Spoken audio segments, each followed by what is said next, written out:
Assalamualaikum warahmatullahi wabarakatuh. Perkenalkan, nama saya Indah Permatasari dengan NIM 2023342, Prodi Manajemen Pajak Universitas Negeri Padang. Pada kesempatan kali ini, saya akan membacakan hasil resume saya yang berjudul Teknologi Komunikasi dalam Penerangan dan Penyuluhan Pajak di Era Digital 4.0.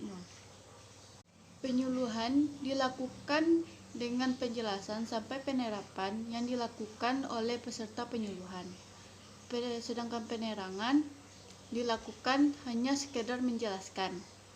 Teknologi komunikasi adalah peralatan atau perangkat keras dalam sebuah struktur organisasi yang mengandung nilai-nilai sosial yang memungkinkan setiap individu mengumpul, memproses, dan saling tukar informasi. Teknologi komunikasi dilakukan untuk memindahkan informasi dari sumber ke penerima.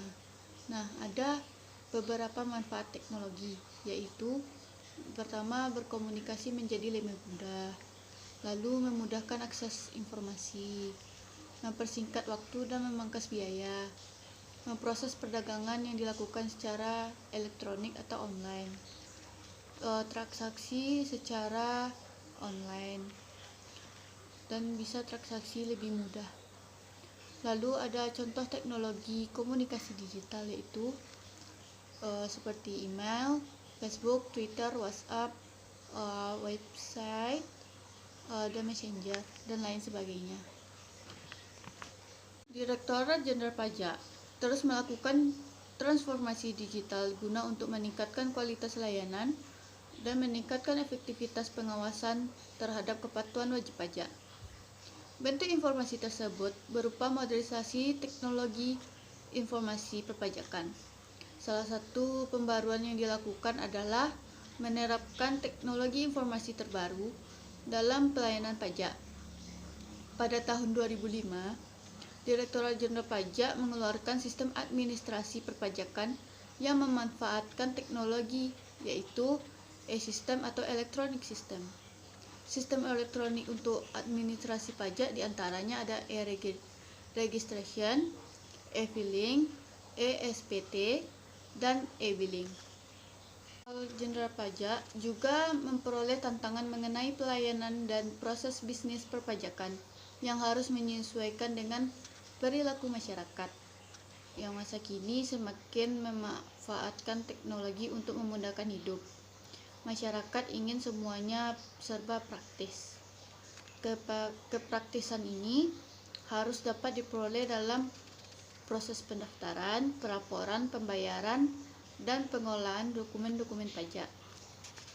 Melalui Direktorat Transformasi Proses Bisnis, Ditjen Pajak berusaha menyesuaikan pelayanan serta proses bisnisnya dengan turut memanfaatkan teknologi informasi yang ada dan berkembang saat ini.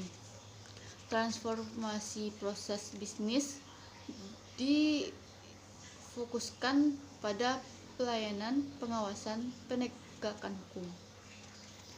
Ada terobosan yang telah terlaksana adalah pembenahan administrasi PPN dengan aplikasi e-Nova. Sekarang, penyampaian SPT sudah dapat dilakukan secara online melalui atau menggunakan e-filing. Pengelolaan dan penerima SPT kini juga semakin mudah dengan sistem Dropbox. Melibatkan teknologi dalam reformasi pajak sebenarnya sudah disadari oleh Direktorat Jenderal Pajak. Pengembangan teknologi informasi Direktorat Jenderal Pajak sejatinya sudah mulai awal tahun 90-an.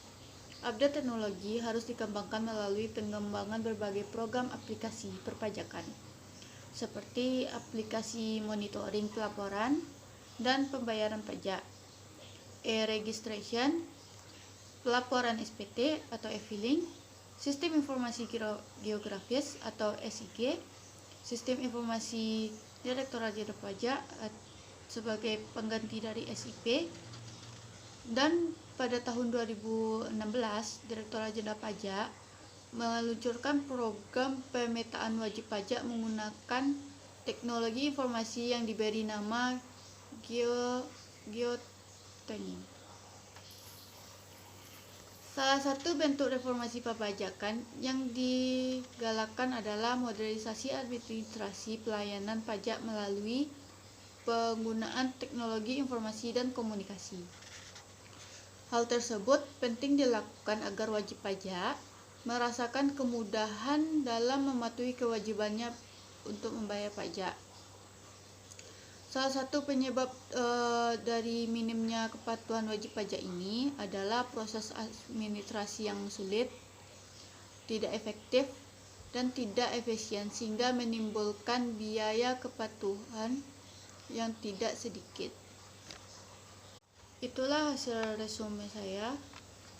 Bila ada kata-kata saya yang salah mohon dimaafkan.